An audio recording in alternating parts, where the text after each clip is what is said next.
বাজার স্টেশনের কদম ফোয়ারাটা অনেকদিন ধরে ভঙ্গুর অবস্থায় পড়েছিল। এটা হঠাৎ করেই মানে চালু হওয়াতে মানুষের মনের সেই আবেগটা আবার ধরা দিয়েছে। মানুষ দেখে খুব আনন্দিত, সবাই এসে একসাথে দেখতেছে যে খুব ভালো লাগতেছে। আমারও খুব আনন্দিত, আমারও খুব ভালো লাগতেছে যে এত সুন্দর জিনিসটা এইভাবে ভঙ্গুর হয়েছিল, এখন একদম আলোকসজ্জায় সজ্জিত হয়েছে। আমরা সিরাজগঞ্জবাসী চাই এরকম যে স্থাপনাগুলো নষ্ট হয়েছিল সেই স্থাপনাগুলো যেন আরও আলোকসজ্জায় সজ্জিত হয়।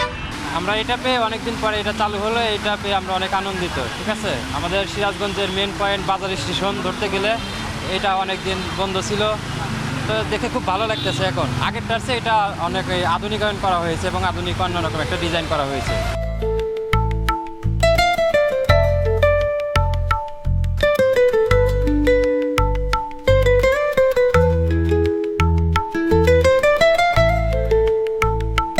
আমাদের সিরাজগঞ্জে প্রায় আমার জানা মতে 2-3 বছর বা তারও অধিক হতে পারে এখানে এই কদম ফোয়ারাটা বন্ধ ছিল। ইনশাল্লাহ আজকেই প্রথম চালু হলো। আমাদের সিরাজগঞ্জবাসী সবাই আনন্দিত এবং আমরা আশেপাশে সবাই ছবি তুলতেছি এর সাথে এবং আনন্দ উল্লাস করতেছি। আমাদের সিরাজগঞ্জে আর কি আনন্দ উল্লাস নতুন পর্যায়ে চলে এসেছে এই বাজার স্টেশনে। আপনারা জানেন সিরাজগঞ্জ শহরের প্রাণকেন্দ্র অর্থাৎ সিরাজগঞ্জ বাজার স্টেশন প্লাস করিতলা যেটা বলে সেখানে অবস্থান করতে কদম ফোয়ারাটা অনেকদিনই বন্ধ ছিল আর কি, নষ্ট অগোছালো অবস্থায় ছিল। তো কিছুদিন ধরে কার্যক্রম পরিচালনা করার পরে আজকে উদ্বোধন হয়েছে। আমরা সিরাজগঞ্জবাসী অনেক অনেক খুশি, আমরা সবাই দেখতে আসছি। আসলে সিরাজগঞ্জ শহরের ভিতরে এই বাজার স্টেশন এটা হচ্ছে মেন প্রাণকেন্দ্র। এখানে কদম ফোয়ারাটা অনেক লাইটিং বা অনেক আলোকসজ্জায় সজ্জিত করেছে, আমরা সবাই অনেক খুশি।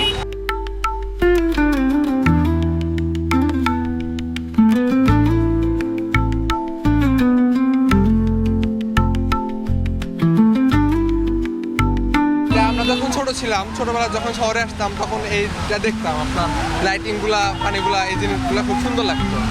তো অনেকদিন এই জিনিসটা বন্ধ ছিল, মানে নোংরা ছিল, খুব একটা ইয়ে ছিল না। নতুনভাবে কাজটা শুরু হলো, আমরা তাকে নিয়ে আশাবাদী যে আমাদের শুধু এই কদম ফোয়ারাটা না, আমাদের পদ্মপুকুরটা আছে সেটা পরিষ্কার করবে এবং সিরাজগঞ্জ নিয়ে তার যে পরিকল্পনা, আশা করি সেখান থেকে আমরা ভালো কিছু তার কাছে আশা করতেছি ইনশাআল্লাহ। সিরাজগঞ্জ হলো একটি ঘনবসতিপূর্ণ এবং জনবসতি এলাকা।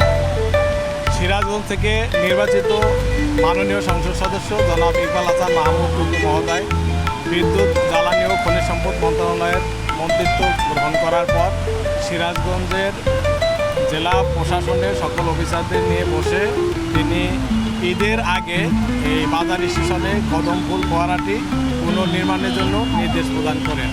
তার সেই নির্দেশনায় এবং পৌরবাসীকে ঈদের উপহার হিসাবে এই কদম ফুলের ফোয়ারাটি উপহার দেওয়ার জন্য আমরা নির্মাণ কাজ শুরু করি এবং আপনাদের সহযোগিতায় আল্লাহর রহমতে আমরা ইনশাল্লাহ অল্প সময়ের মধ্যেই এটা নির্মাণ কাজ শেষ করতে পেরেছি।